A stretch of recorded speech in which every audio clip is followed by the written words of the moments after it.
사람이 살아가면서 피로가 쌓이면 삶의 의욕이 떨어지고 몸도 마음도 지치고 병이 들게 됩니다. 피로는 쌓일수록 독이 되고 해가 되기에 그때그때 피로를 풀어야 되고 회복해야 합니다. 오늘 이 시대는 온갖 좋은 피로 회복제가 나오고 건강식품이 나오는데 세상이 그만큼 살기가 힘들고 어렵다라는 반증입니다. 나이가 들면서 약을 하나 둘 더 먹게 되고 비타민 C, 비타민 D, 홍삼 등 얼마나 많은 건강식품이 나오는지 모릅니다. 그만큼 힘들다는 것이죠. 몸이 피곤하면 잠을 자거나 피로회복제를 먹으면 피로가 회복이 됩니다. 마음이 피로하면 여행을 하거나 조용한 자연 속에 들어가거나 운동을 하면 회복이 됩니다. 그러나 영적으로 탈진을 하면 회복하기가 참 어렵습니다. 영적으로 탈진하고 영혼이 잘 되면 사실 문제되는 게 없어요. 몸도 마음도 정신도 활력을 얻어요. 요한 3서 1장 2절에 보면 내 영혼이 잘됨 같이 오늘 우리의 영혼이 잘되고 우리의 영혼이 건강하면 범사가 활력을 얻고 강건하게 된다는 거예요. 그러므로 영적인 건강을 위하여 영혼이 잘되는 일에 우리가 집중해야 됩니다. 사람이 영적인 권태기에 빠지면 영적으로 탈진하면 내 자신의 정체성을 잃어버려요. 내가 누구인지를 잃어버립니다. 그리고 영적인 감각을 잃어버려서 어떻게 살아야 될지를 몰라요. 그러다 보면 자기도 모르게 유기의 사람으로 전락하고 맙니다. 오늘 주님은 본문을 통하여 우리들이 회복해야 할 것들이 무엇인지를 말씀합니다. 첫째는 내 자신을 위하여 회복해야 될 것, 그리고 하나님과의 관계 속에서 회복해야 될 것, 그리고 이웃과의 관계 속에서 회복해야 될 세 가지를 얘기합니다. 첫째로 내 자신에 대해서는 기쁨을 회복해야 됩니다. 여러분 살아가면서 기쁜 일이 많습니까? 불평하고 원망할 일이 많습니까? 솔직하게 기쁜 일이 많아요? 불평과 원망거리가 많습니까? 이 세상은 광야와 같은 곳이기 때문에 언제나 부족의 문제가 있어요. 갈급의 문제가 있고 결핍의 문제가 있고 우리를 무는 불뱀들이 참 많아요. 그래서 누가복음 10장 3절에 내가 너희를 보냄이 어린 양을 이리 가운데 보낸과 같다. 이 세상은 이리가 득실거리고 사자가 득실거리고 사람들을 물어대는 불뱀들이 득실거리는 곳. 그래서 하나님의 사람들이 살아가기는 너무 힘들고 거칠고 험하다라는 거예요.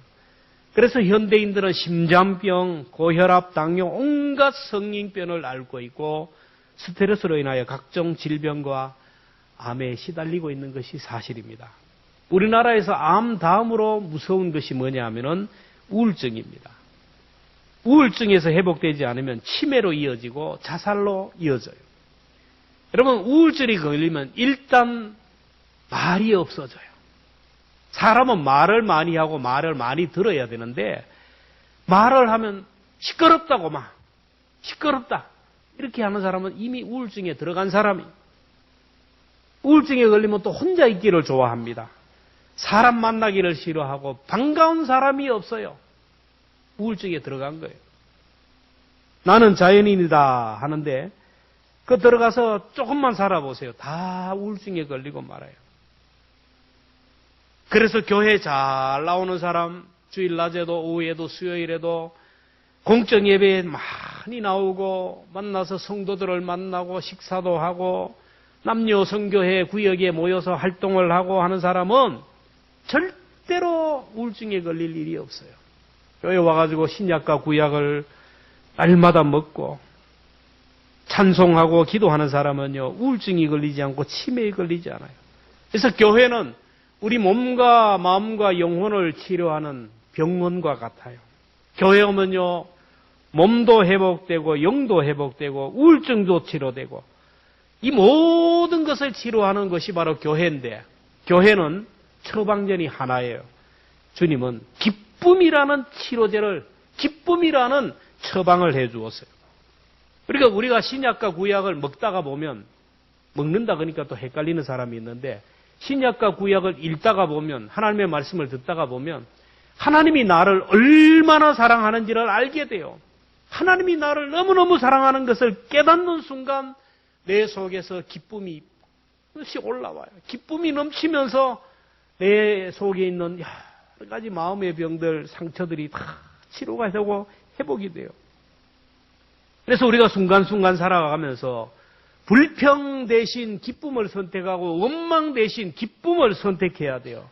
부정적인 삶에서 축복의 삶으로, 어두운고 우울한 삶에서 정말 기쁨이 넘치는 평안의 삶을 살기를 원하면 오늘 여기에서 불평을 끊어버리고 기쁨을 이렇게 선택해야 된다라는 거예요. 새해에는 여러분 불평과 원망의 고리를 끌어버리고 기쁨을 회복할 수 있기를 축원합니다. 내 마음에서부터 자꾸 불평이 와요. 원망이 내 마음에서부터 자꾸 올라오는, 그리고 내 입술에서부터 나오는 이 불평과 원망을 여러분 끊어버려야 돼요. 그래서 좋은 생각을 해야 되고 좋은 말을 해야 돼요. 조미 감사 운동. 아침에 일어나면서부터 오늘도 좋습니다. 좋습니다라고 선포를 해야 돼요. 내 마음이 우울하고 온갖 잡동사니가 사탄마귀가 내 속에 들어오면 불평거리, 원망거리가 생겨요. 그럴 때마다 여러분 예수의 이름으로 물리치고 좋은 말을 해야 돼요. 좋은 생각을 하고 하면 여러분 우리의 삶에 기쁨이 넘쳐나는 거예요. 여러분 온도계처럼 환경에 따라 상황에 따라 눈앞에 펼치는 사건에 대해서 그대로 반응하는 온도계와 같은 사람이 되면 안 돼요. 이스라엘 백성들이 그랬잖아요. 조금만 목이 마르니까 목 마르어 죽겠다. 조금만 배가 고프면 배고파서 죽겠다. 고기는 안 주냐?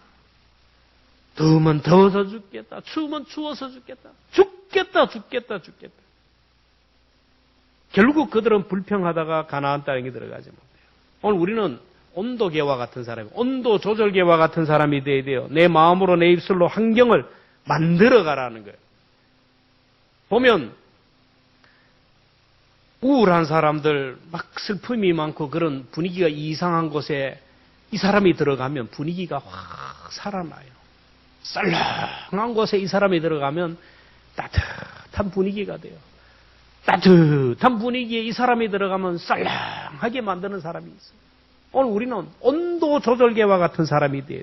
심리학자들에 의하면 기뻐하다 보면 기쁜 일이 생기고 웃다가 보면 웃을 일이 생긴다.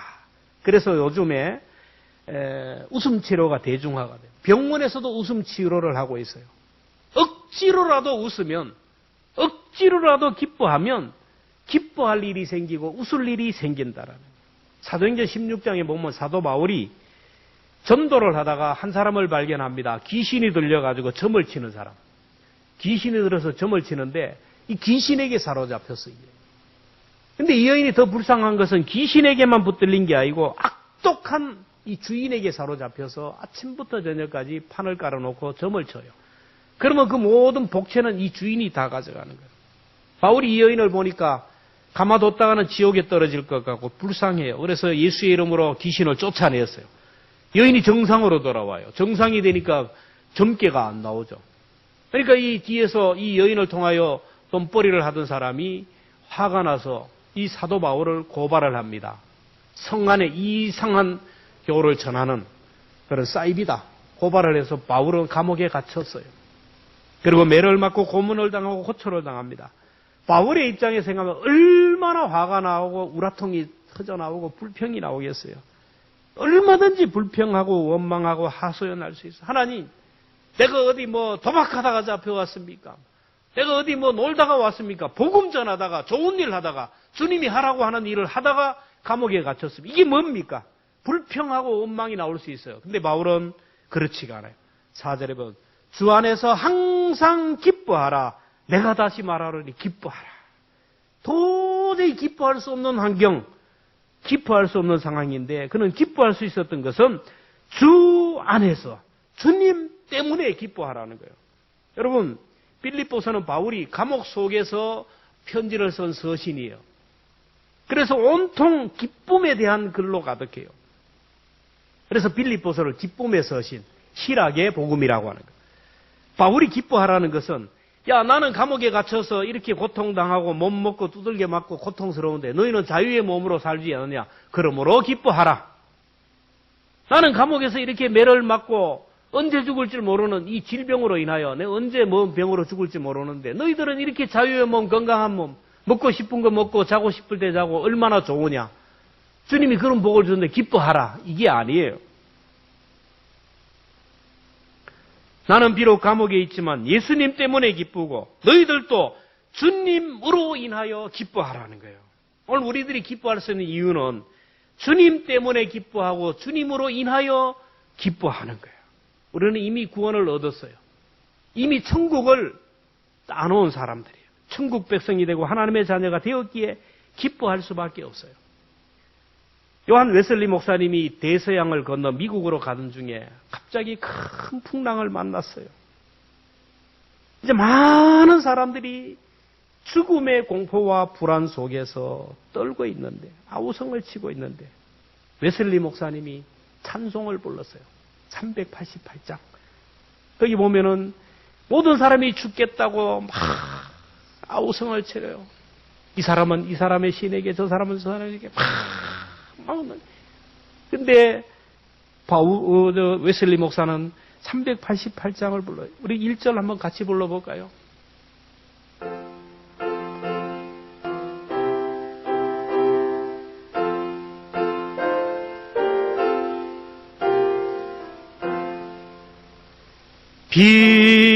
비바람이 칠 때와 물결 피일 때에 사랑하는 우리 주 나를 품어주소서. 풍파 지나가도록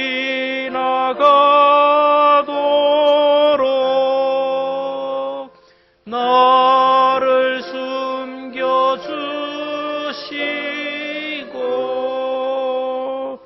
안식 없는 곳으로 나여 인도하소서.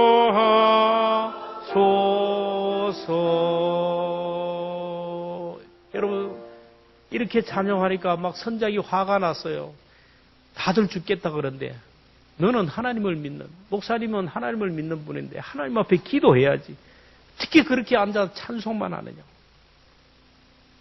그러자 요한 웨슬리는 말합니다. 선장님, 걱정하지 마세요. 잘 갈 것입니다. 뭘 잘 가냐고? 잘 갈 것입니다. 천당을 가든 미국을 가든 둘 중에 한 곳으로는 잘 갈 것입니다.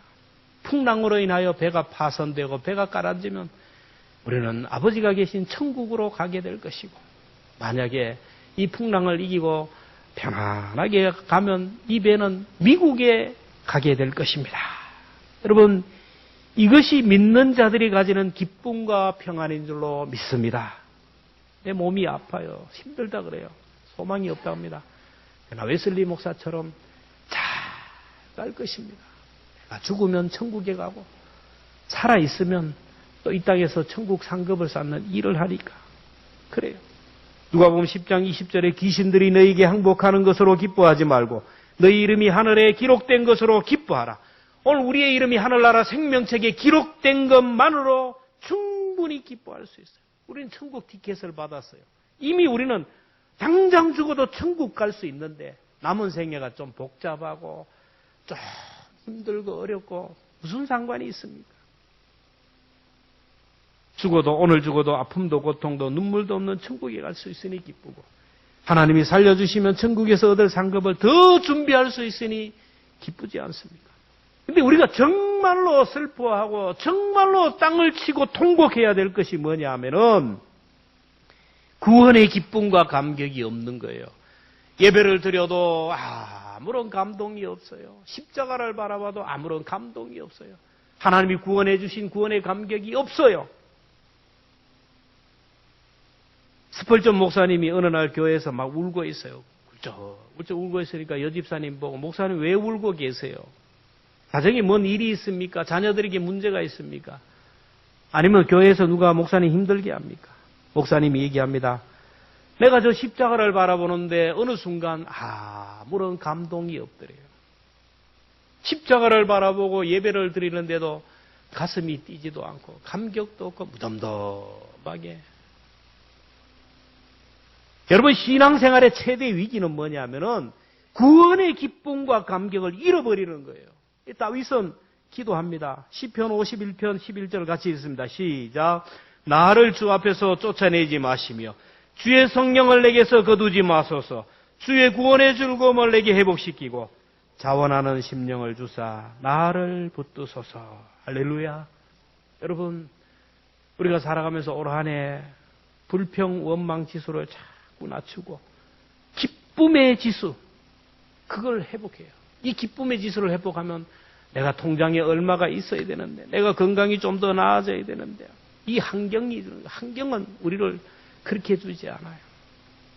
주님으로 인한 기쁨, 주님 때문에 오는 기쁨, 오늘 죽어도 내가 천국 갈 수 있고 영원히 살 수 있는, 그리고 오늘도 주님이 보이지 않지만 나와 동행하시고 내게 지금 고난이 오지만 이 모든 것들을 합력하여 선하게 인도하시는 좋으신 하나님이 나와 함께하기에 그 기쁨을 날마다 회복할 수 있기를 주의 이름으로 축원합니다. 둘째로, 하나님과의 관계 속에서 기도를 회복하라는 거예요. 우리가 하나님 앞에 제일 중요한 것이 첫째도 믿음이고 둘째도 믿음이고 셋째도 믿음이에요. 믿음이 있어야 천국 가고 믿음이 있어야 구원받고 믿음이 있어야 복을 받아요. 그래서 주님이 복을 주실 때는 성경에 보면 주님이 기적을 행하고 뭐 병을 고치고 할 때 항상 하신 말씀이 있어요. 믿음이 큰 사람에게는 내 믿음이 크도다. 내 믿음이 크도다. 이스라엘의 이만한 믿음을 보지 못하였도다. 내 믿음이 너를 구원하였느니라. 근데 믿음이 없는 사람을 책망하셨어요. 어찌하여 믿음이 없느냐? 어찌하여 두려워하느냐? 오늘 자꾸 우리가 두려워하고 걱정하고 염려하는 것은 믿음이 없어서 그래요. 히브리서 11장은 믿음의 영웅들이 들어가는 명예의 전당입니다. 아브라함부터 시작해서 많은 믿음의 영웅들의 이름이 거기에 기록되었는데, 여러분, 거기서 끝나지 않고 저와 여러분의 이름도 거기에 기록되기를 주의 이름으로 축원합니다.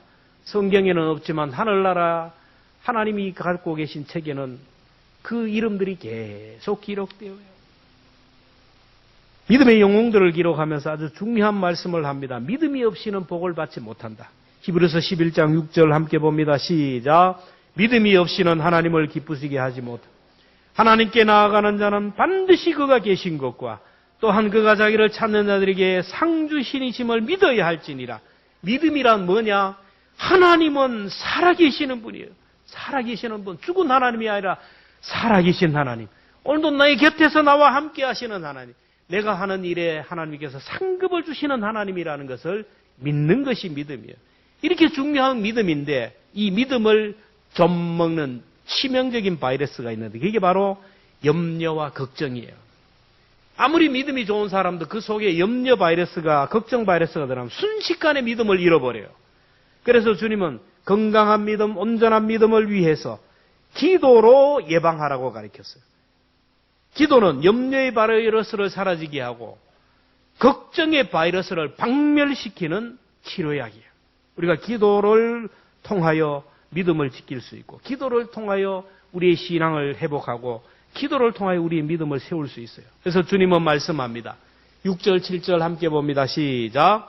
아무것도 염려하지 말고 모든 일에 기도와 간구로 너희 구할 것을 감사함으로 하나님께 아뢰라. 그리하면 모든 지각에 뛰어난 하나님의 평강이 그리스도 예수 안에서 너희 마음과 생각을 지키시리라. 참 이상하죠? 걱정이 많고 염려가 많고 영감이 떠오르지 않고 답답할 때 하나님 앞에 나와서 기도하다 보면은 걱정, 염려가 다 사라지면서 무엇인가 어디서 모르는 평안이 몰려오는 걸 봐요. 빛이 몰려와요. 그렇다고 문제가 해결된 게 아닙니다. 몸은 여전히 아파요. 자녀들에게 문제도 그대로 있고 재정적인 문제도 그대로 있습니다. 문제는 여전히 있지만 이상하게 걱정이 안 돼요. 마음이 편안해지면서 평안이 몰려와요. 근데 걱정하고 염려하다 보면 문제가 더 커 보이고 세상이 더 커 보이고 내 생각도 내 이성도 문제에 압도되고 문제에 함몰되는 걸 봐요. 여러분, 우리가 걱정하고 염려하는 것은 백해무익한 거, 아무런 쓸모가 없어요. 걱정하고 염려할수록 여러분, 이 문제가 더 커 보여요. 여러분, 문제를 한번 집중해 보세요. 우리 아이, 저 어떡하나. 큰일 났네. 우리 집에 어떡하나. 막 걱정하고 염려해서 그 문제가 더 커져 보여요. 이게 더 커져. 문제가 커지면서, 사람이, 생각과 이성이 문제에 함몰되고 아무것도 할 수 없어요. 그러다 보니까 낙심하고 절망하고 우울증에 걸리고 몸도 마음도 병들어대고 믿음도 잃어버리고. 그래서 아무것도 염려하지 말라. 아무것도 염려하지 말라. 염려를 중단하라 한다고 염려가 중단이 됩니까? 불면증이 시달리는 분에게 불면증이 시달리면 네 몸 상해. 잠을 자세요. 그래, 나는 잠을 자겠다. 지금부터 나는 자겠다. 자야겠다. 자야 된다. 그러면 그럴수록 눈만 말똥말똥하고 잠이 안 와요. 걱정거리, 염려가 있는 사람에게 염려하지 마라 그래서 나는 염려 안 한다. 나는 걱정 안 한다. 나는 염려 안 한다. 할수록 걱정이 몰려와요. 이래서 해결되는 게 아니에요. 염려를 치료하는 치료제, 걱정을 치료하는 백신인 기도를 선택하라는 거예요. 성경은 염려하는 시간에 기도하고 걱정하는 시간에 기도하라는 거예요. 기도하면서 기도의 지수를 자꾸 높여가면요. 염려거리는 점점 더 사라지고 걱정거리도 점점 사라져요. 마음의 평안이 생기고 그리스도의 평강이 나를 주장해요.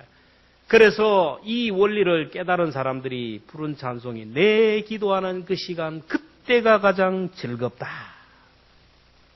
어떤 분이 자녀가 군에 가는데 걱정이 돼요. 아이고, 맞네, 저거 어떡하노? 아이고. 그자 믿음 좋은 사람이 가서 얘기합니다. 뭘 그래 걱정하노? 응? 아들이 군에 가지. 그래. 가는 거는 가는데 모든 남자들이 다 가. 군에 못 가는 사람이 있어. 군에 못 가는 정도로 건강이 안 좋은 것보다 갈 수 있는 건강이 더 좋지 않냐? 맞대. 그러면 군에 가도 한강 이남으로 가느냐 이북으로 가느냐. 여러분 한강 이남으로 가면 걱정할 게 뭐가 있냐. 한강 이북으로 가는 것이 걱정이지. 그래 한강 이북 전방에 가는 게 걱정이지. 전방에 간다고 다 걱정이냐. 다 아는 사람들이 전방에 가. 근데 전방에도 위험한 지역이 있고 안 위험한 지역이 있어. 그러면 안 위험한 지역에 가면 걱정이 뭐가 있어. 위험한 지역에 가면 걱정이지. 그래 위험한 지역에 가도 한번 생각해봐. 거 가도 안 다치면 되지. 다쳐야 문제지. 그래 맞아. 그럼 다치는데 많이 다쳐가지고 그냥 위중하는 것보다가 그래서 생명을 구하면 얼마나 되냐. 그러면 걱정이 없지. 그래 죽어도 만약에 죽는다 그러자. 죽으면 뭘 걱정이냐. 하나님 나라에 가면 되지. 여러분 이게 철학이 있고요. 믿음이 있는 얘기예요. 왜 오늘 사람들이 자꾸 걱정하고 염려하는 거예요. 걱정해서 해결될 것이 없어요. 마태복음 6장 20절에 너희 중에 누가 염려함으로 그 길을 한자 하나 더 갈 수 있느냐. 걱정하고 염려하면 내 머리가 털이 나면 나는 막 살도리로 걱정합니다. 여러분 걱정하고 염려하면 키가만 크면 걱정한다고 다이어트가 된다면 아니에요. 만약에 성경에서 염려하고 걱정하고 된다 그러면 성경에 분명히 있을 거예요. 항상 염려하라. 내가 다시 말하노니 걱정하라. 쉬지 말고 걱정하고 주야로 걱정하라. 그러나 주님이 염려하지 말라는 거예요. 염려하면 여러분 오늘 우리의 믿음이 젖먹을 뿐만 아니라 우리 몸과 마음과 영이 병드는 독소가 되기 때문이에요. 2차 세계대전에 전사한 사람이 20만 명이에요. 그런데 자식을 군에 보내고 손자 손녀를 군에 보내고 그 자식들을 걱정하고 염려하느라고 심장병으로 죽은 사람이 2만 명이 2만 명. 200만 명이 200만 명. 여러분 걱정도 팔자예요. 전사한 사람은 20만 명인데 걱정하고 염려하다가 심장병으로 죽은 사람이 200만 명. 염려는 총칼보다 더 무서운 것이고 눈에 보이지 않는 감정적인 질환으로 병균보다 더 무서워요. 걱정하고 염려하는 것은 단순한 감정이 아니라 내 심령을 병들게 하고 내 몸을 병들게 해요. 잠언 17장 22절에 마음의 즐거움은 양약이라도 심령의 근심은 뼈를 마르게 하느냐. 근심하고 걱정하는 사람은요, 살이 안 쪄요. 뼈가 말라요. 병이 옵니다. 근심, 걱정, 염려는 우리의 골수를 마르게 하고 뼈를 상하게 합니다. 그래서 베드로전서 5장 7절입니다. 같이 읽습니다. 시작. 너희 염려를 다 주께 맡기라. 이는 그가 너희를 돌보심이라. 여기 맡긴다는 말은 원어로 보면은 던져버린다라는 말. 여러분, 맡길 때 어떤 걸 맡겨요? 우리 자녀를 맡길 때 누구한테 맡겨요? 여러분, 자녀를 맡길 때도 아이들을 맡겨도 막 어디 가서 저 어린이집에 가서 두드려 맞고 부모님을 요양원에 맡기면 막 요양사가 두들겨 패고 막 못 맡기잖아요. 불안한데. 근데 우리 아이를 할머니, 할아버지에게 맡기면 안심하고 맡겨요, 못 맡겨요? 그렇죠. 우리가 무거운 짐을 지고 산에 가다가 너무 힘들어. 그러면 이 짐을 벗어 던지는 거예요. 이게 맡긴다는 게 이래요. 내 문제, 내 걱정, 이걸 전능하신 하나님이 해결해 주실 걸로 믿고 짐을 던지듯이 우리 부모님에게 우리 아이를 맡기듯이 완전히 맡기면 하나님이 너희를 책임져 주실 것이다.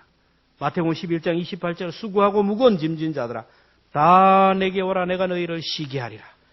염려함으로 해결되는 것이 없기에 걱정하지 말고 염려하지 말고 그 시간에 하나님 앞에 기도하라. 따라합시다. 염려하는 시간에 기도하자. 염려거리를 기도 제목으로 바꾸자. 내 문제, 가정의 문제를 내가 자꾸 걱정하고 내가 염려하고 내가 일을 하면요. 그 일은 내가 하는 일밖에 안 돼요. 한계가 있어요. 안 되는 게 많아요. 그리고 내가 지쳐서 병들어요. 나 내 염려거리, 근심거리를 기도 제목으로 바꾸어서 하나님 앞에 기도하면 하나님이 이 일을 하나님의 일로 맡아주시고 하나님께서 우리에게 건강과 행복을 허락해 주신다라는 겁니다. 여러분, 나를 빈병이라고 생각해 보세요. 이 빈병에 걱정, 염려들이 꽉 차 있어요. 이 내 속에 걱정, 염려, 근심들이 있으면 내 몸이 병들어요. 잠도 못 자고 병들고 그래요. 내 몸에 빈병에 근심, 걱정, 염려가 있는데 이걸 어떻게 빼낼 수 있어요? 빼낼 수 있는 방법은 기도를 채우라는 거예요. 걱정거리가 생기면 주의 이름 부르며 기도하라는 거예요. 걱정, 염려, 근심거리가 있으면 그 시간에 기도하라. 걱정거리, 염려거리를 기도 제목으로 바꾸라는 거예요. 그런데 우리가 가만히 있으면요. 오만 걱정, 염려들이 쌓여요. 여러분, 자꾸 이 걱정거리, 염려거리 가지고 있으면 이 걱정만 하는 것 같죠. 오만 근심, 걱정, 염려들이 꽉 쌓이게 돼요. 그래서 걱정에 매여 살아요. 기도하면 하나님의 평강이 깃들이고 말로 할 수 없는, 형용할 수 없는 하나님의 은혜가 넘쳐나는 거예요. 이거는 해본 사람만이 알아요. 음악가 하이드는 독실한 기독교인인데 많은 사람들에게 감동을 주고 참 훌륭한 음악을 만들었는데 어느 날 예술인들이 모인 자리에서 고민과 고통의 문제를 토론하는 시간이 있어요. 저마다 당신들은 고통의 문제, 고난의 문제, 근심, 염려, 걱정의 문제를 어떻게 해결하냐. 어떤 사람은 나는 술을 마시면서 해결한다. 나는 여행을 하면서 해결한다. 나는 막 운동을 하면서 해결한다. 취미생활로 여러 가지를 얘기해요. 근데 하이든 차례가 돼서 나는 골방에서 해결한다. 골병이 아니고 골방에서 해결한다. 일이 지치고 악상이 떠오르지 않고 번민이 가득하고 마음이 답답할 때 나는 골방으로 들어간다. 염려거리, 걱정거리, 마음이 답답해서 수고하고 무거운 짐을 지고 골방에 들어가서 하나님 앞에 기도하고 나오면 내 속에 한 줄기 빛이 확 들어오고 어둠이 떠나가는 것을 나는 경험한다. 여러분, 어리석은 방법처럼 보이지만 골방 기도가 하나님이 주시는 정답인 줄로 믿습니다. 걱정, 염려, 백해무익한 것 쓰레기예요, 쓰레기. 여러분, 이 쓰레기가 내 속에 가득하면요, 걱정, 염려거리들이 가득하면 뭐가 날아올까요? 여러분, 이 깨끗한 여기에다가 여기 똥을 누가 하나 쌓아놓으면 문이 다 닫혀 있는데 이상하게 여기에 구더기가 생기고 똥파리들이 날라와요. 마찬가지로 오늘 우리가 내 속에 걱정, 염려들이 꽉 차 있으면 사탄마귀가 똥파리가 날아와요.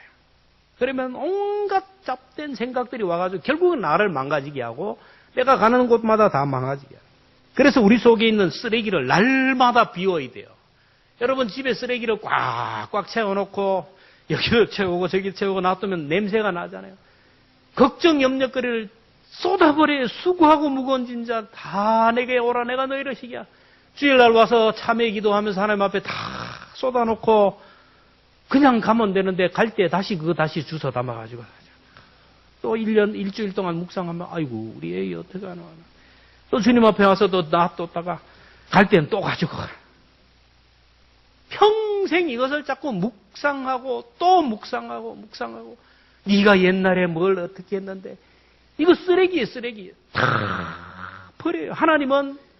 하나님은 쓰레기통이다. 저렇게 불경건한 말을 하는 사람은 영적으로 깊이가 있어요. 하나님은 쓰레기통이다. 수고하고 무거운 짐을 우리 인간들이 가지고 있는 모든 질병의 문제, 자녀의 문제, 누구에게도 해결할 수 없는 그런 철박하고 문제, 썩은 문제들을 하나님 앞에 다 쏟아놓으면 하나님이 이걸 가지고 왔냐 주차는 게 아니고 다 받아주세요. 다 수고하고 빈통에다 뭘 채워주세요? 그리스도의 평강이 하나님의 은혜를 채워주신다라는 거예요. 여러분 우리가 이 한 해 동안 살아가면서 걱정거리, 염려거리가 왜 없겠어요? 이 전을 나가면서부터 또 걱정될 거예요. 지금은 다 해결되어가지고 나가면 또 있을 거예요. 이럴 시간에 걱정할 때마다 뭘 해요? 기도를 선택하세요. 기도 시간에 자꾸 나오고 기도 시간을 많이 하고 기도의 기수를 높여가면 걱정, 염려거리 다 사라지면서 내 속에 주님이 역사하면서 믿음이 생겨요. 그 믿음으로 세상을 이길 줄로 믿습니다. 마지막으로 이웃과의 관계에서 관용을 회복하라. 우리 인간은 사회적 동물이라 공동체 속에 살아갑니다. 그래서 사람이 관계를 하면서 살다 보면 이게 상처를 주기도 하고 상처를 받아. 이게 인간이란 뭐냐? 세상은 상처 주고 상처받는 전쟁터요. 집에도 전쟁터고 나가면 전쟁터. 저 전쟁터에 상처를 주고 받는 거예요. 상처를 주는 사람은 내가 주인이에요. 내가 기준이에요. 그래서 내 생각하고 다르고 내 방법과 다르다 해서 말로 상처를 주고 행위로 상처를 주는 거예요. 그러면 상처를 받은 사람은 상처를 받았으니까 자기 나름대로 그 인간을 또 정죄하고 비판해요. 그러니까 서로 상처 주고 상처받는 것이 세상이에요. 그러나 주님은 정죄 대신에 관용을 베풀라. 오른쪽에 보면 너희 관용을 모든 사람에게 알게 하라. 주께서 가까운. 관용이란 뭐냐면 법보다 우선하는 거예요. 공의보다 우선하는 겁니다. 옳은 것보다 우선하고 바른 것보다 우선한 것. 이게 뭐냐면은 긍휼이고 사랑이고 불쌍히 여기는 거예요. 우리가 세상을 살면서 법이 있어 있지만 법보다 우선하는 관용이 있고 긍휼이 있는 사회가 따뜻한 사회인 줄로 믿습니다. 항상 법을 따지고 공의를 따지고 옳고 그름을 따지면서 은혜가 없어요. 주변에 사람이 안 붙어요. 하나님의 은혜가 없습니다. 왜냐하면 그 사람 곁에 가면 정죄를 당하고 그 사람 곁에 가면 막 판사처럼 막 치니까 살아남을 사람이 없죠. 우리가 하나님이 우리를 법대로 공의대로 따지면 우리는 여기 살아남을 사람 없어요. 다 지옥에 떨어져서 고통당해요. 하나님이 우리를 불쌍히 여기니까 아버지가 자녀를 불쌍히 여긴 같이 불쌍히 여기니까 하나님이 우리를 광용을 베풀어 주신 거예요. 불쌍히 여기는 마음. 우리 교회는 여러분 어머니의 영이 함께하는 교회입니다. 우리 교회에 오면 모든 사람을 어머니가 긍휼히 여기듯이 우리 모두는 긍휼히 여겨야 돼요. 따뜻한 교회가 돼야 돼요. 부모는 자녀를 보면요 늘 불쌍한 마음이 있어요. 잘 먹고 띵띵하고 막 기름기가 번질번질한데도 할머니가 보면 아이고 왜 그렇게 말랐나. 저도 우리 할머니 계실 때 가면 항상 그래요. 아이고 왜 이렇게 반쪽이 됐나. 불쌍해. 긍휼히. 여러분 자녀가 잘못하고 막 그러면요 부모가 뭐라죠. 아이고 몰라서 그런다. 불쌍히 여겨달라. 예수님이 십자가에서 못 박혀 돌아가시잖아요. 왜? 우리를 불쌍히 여기니까. 지옥 가는 걸 못 보니까 불쌍히 여기는 거예요. 백성들을 사랑해서 십자가에서 못 박혀 돌아가시는데 밑에서 이것들은 막 저주합니다. 네가 유대인의 왕이냐. 침을 뱉고 막 모욕을 하고 멸시를 하고 막 그래요. 와, 그래도 주님은 끝까지 거기서 죽으면서 하시는 말씀이 뭐예요? 아버지, 저들을 용서해 주세요. 저들이 몰라서 그렇습니다. 스데반도 자기를 죽이려고 돌을 치는 사람들을 향하여 저들을 용서해 달라고. 저들이 몰라서 그렇다고. 오늘 우리도 주님의 긍휼로 주님이 불쌍히 여겨서 구원받은 교회 공동체, 긍휼 공동체입니다. 그런데 오늘 교회는 용납을 안 돼요. 긍휼이 안 됩니다. 수용이 안 되고 포용이 안 되고 이해가 안 돼요.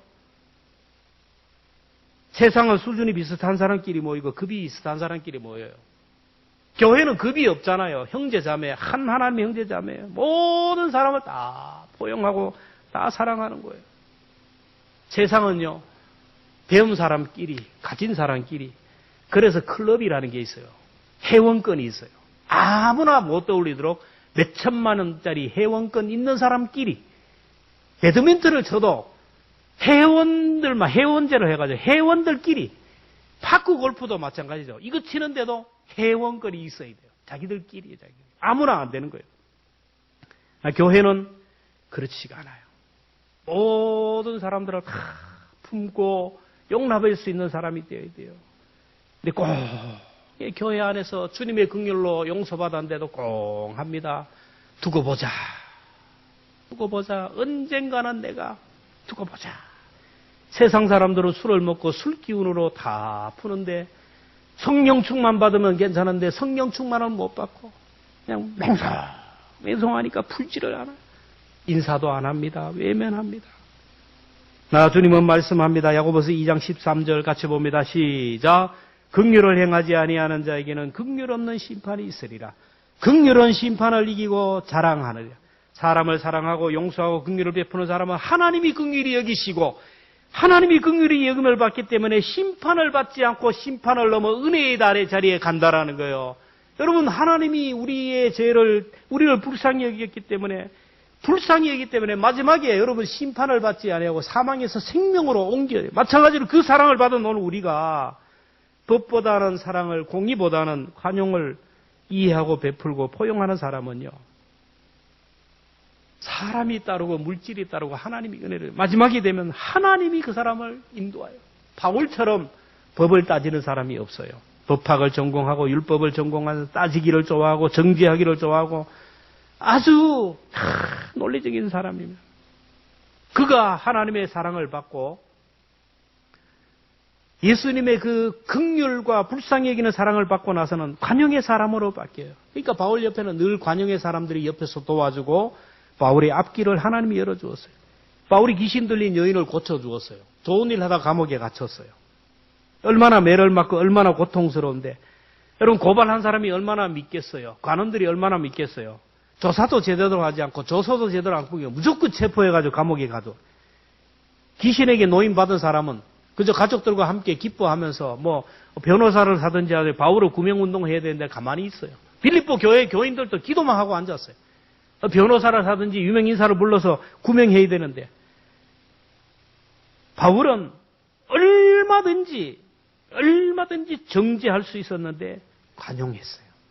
그들을 이해하고 불쌍히 여겼어요. 5절에 보면 너희 관용을 모든 사람에게 알게 하라.